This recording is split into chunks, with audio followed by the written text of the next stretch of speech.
Rana says, my friend's husband is Muslim, but does not pray.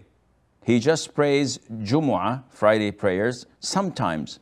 He doesn't pay zakat, he doesn't fast, he drinks alcohol every now and then, he doesn't allow her to wear the hijab, he takes and deals with riba, but his manners are very good. He doesn't lie, does not cheat, does not harm others, he's a good father and a caring husband, but she cannot leave him as there is no other choice. Is she sinful for staying with him? Now, the problem lies in the following. Is a Muslim woman allowed to stay or to get married to a non-Muslim man? The answer by consensus of scholars is no. It is totally prohibited for a Muslim woman to marry a non-Muslim man. Now this is one part. The second part is pertaining to this sister's question. Is her husband classified and labeled now as a non-Muslim, or he is still a Muslim? It's an issue of dispute among scholars. And the cause of the dispute is whether a Muslim not praying is rendered as a kafir, or he's still a believer and a Muslim. The Prophet said, alayhi salatu wassalam, between a man and disbelief or shirk is abandoning the salat. Narrated by reported by Imam Muslim in his Sahih.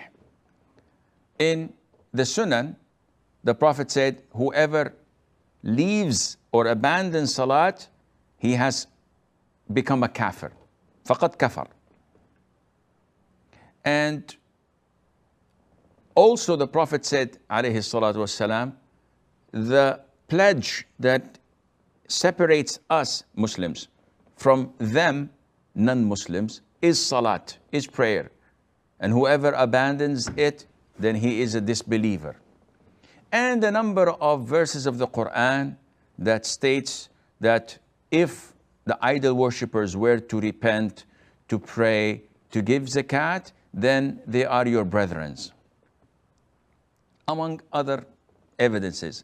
From all of these, scholars differed whether to apply the word, the label, the title of kafir upon a Muslim who abandoned salat or not.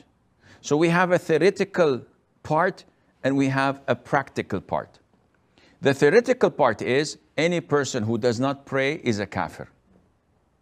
Now, when it comes to practice, when we want to implement this upon individuals, this is not easy because there are conditions to be fulfilled. This individual, assuming his name is Abdullah, does not pray. I don't jump the gun and say he's a kafir. Abdullah is kafir. No, because the conditions have to be fulfilled. Maybe he doesn't know the ruling, so ignorance. Maybe there is misinterpretation. He interprets it as it's not something that takes him out of the fold of Islam, because there is a hadith, whoever says La ilaha illallah sincerely from his heart will enter Jannah. So why should I pray? Misinterpretation. This is not the time to clarify this misinterpretation, but you know where I'm coming from. He might be forced. He might have many reasons. So I cannot label Abdullah, this particular individual, as a kafir, a non-Muslim that must be separated from his wife until the conditions are fulfilled. And the obstacles are removed. There are obstacles that prevent me from giving him takfir. And at the end of the day, takfir is for the Muslim ruler, for the judge. So, in a nutshell, the sister's question is not easy to answer by saying, leave him. Especially when she says at the end of the question that she doesn't have anywhere to go. Therefore, until she can plan for her life and move on without him, until she can have a substitute or another valid alternative for her and for her children, I advise her to stay with him, try to advise him, to remind him when he's in a good mood, as long as he's caring and a loving husband and a father. Try to encourage him every now and then and say, come on, love, I'd like you to lead me in prayer in Maghrib or in Isha. Every now and then, every blue moon, reminding him of Allah's favors and our obligations towards Allah, because He created us, He blessed us with so many things without count. Maybe, inshallah, Allah would guide him through this loving and caring and compassionate way.